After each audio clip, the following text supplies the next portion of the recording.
This episode is going to cover and deal with the issue of the difficulties people face unplugging their network of friends and loved ones when it comes to this type of information. I get emails all the time from viewers and subscribers complaining that they find a high level of difficulty in communicating this type of information and this type of what people call conspiracy to their network of friends.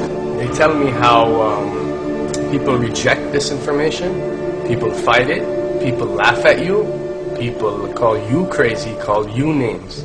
And this is very common when it comes to this type of thinking and this type of knowledge, and I faced it. I assure you that everyone else who delved into this realm of research has faced it. When I first started looking into this stuff and discovering this stuff and realizing what is wrong with the world, I felt like it was my obligation to tell and convince everyone around me of this new type of information that I have come across.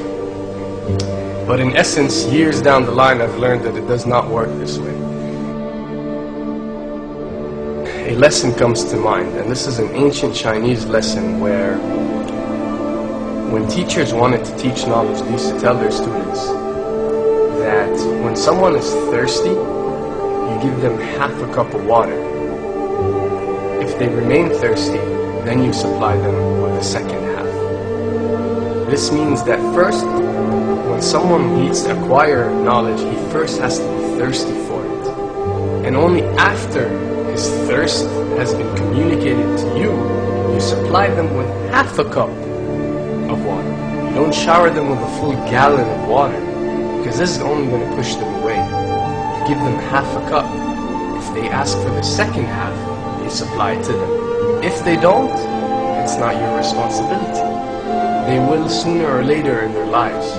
The best way for people to see and change their way of thinking is for them to experience the change, is for them to see and research this knowledge rather than someone telling it to them.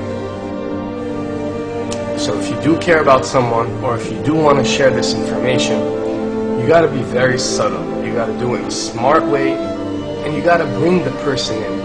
Ask them questions instead of supplying the answers. You're sitting watching the news with your friend, and he's talking about certain situations being broadcast on the news. Ask him, why do you think this is this way? Why do you think these stories are covered? Through such type of discussion, rather than preaching, you will build a certain level of trust or a level of comfort between you and the desired listener. And this can help you now to take it to the next step, which is to facilitate ways for him or her to achieve or receive the knowledge that you find valuable. Then the ones who are ready to see and the ones who are ready to be unplugged will do so.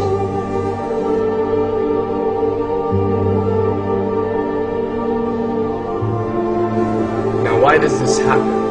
Why would people reject such knowledge? Why would people fight such knowledge? Why would people attack you? Well, it happens most definitely for one of the following reasons.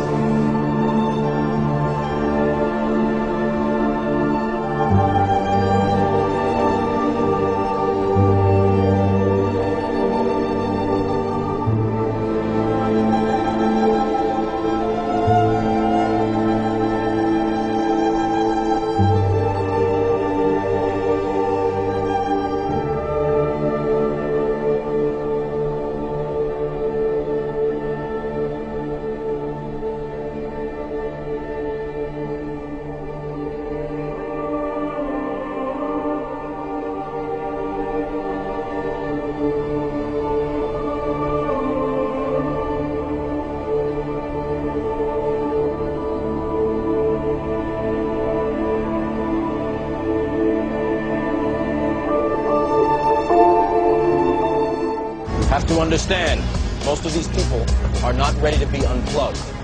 And many of them are so inert, so hopelessly dependent on the system, that they will fight to protect it.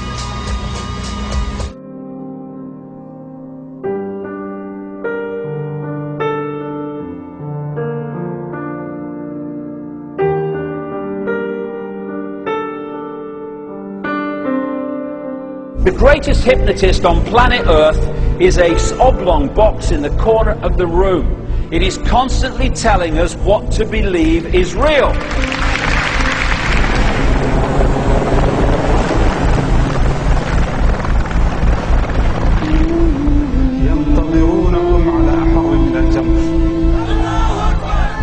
If you can persuade people that what they see with their eyes is what there is to see, you're gone.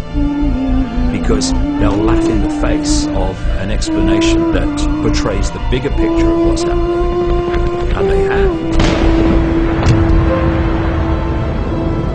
Fox noise today actually suggests the fires may have been started by Al-Qaeda. An FBI memo from late in June of this year is popping up this morning, and it's ominous.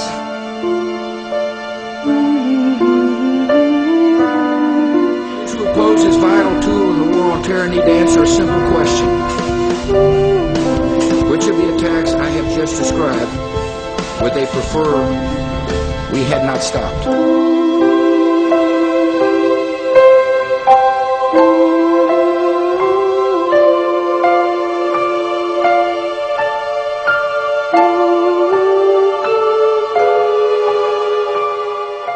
You people and 62 million other Americans are listening to me right now because less than 3% of you people read books. Because less than 15% of you read newspapers. Because the only truth you know is what you get over this tube. Right now, there is an entire generation that never knew anything that didn't come out of this tube. This tube is the gospel, the ultimate revelation. This tube can make or break presidents, popes, prime ministers. This tube is the most awesome goddamn force in the whole godless world. And woe is us if it ever falls into the hands of the wrong people.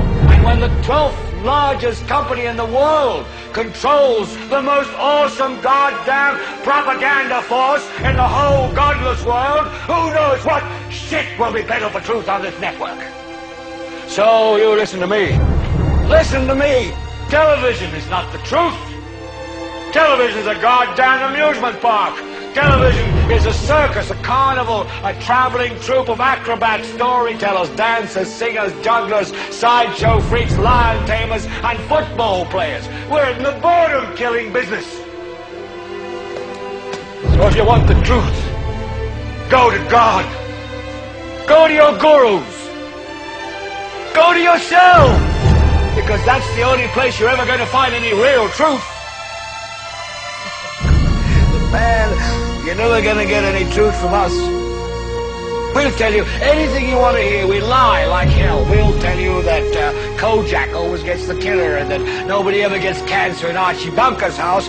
And no matter how much trouble the hero is in, don't worry, just look at your watch. At the end of the hour, he's going to win. We'll tell you any shit you want to hear. We deal in illusions, man. None of it is true.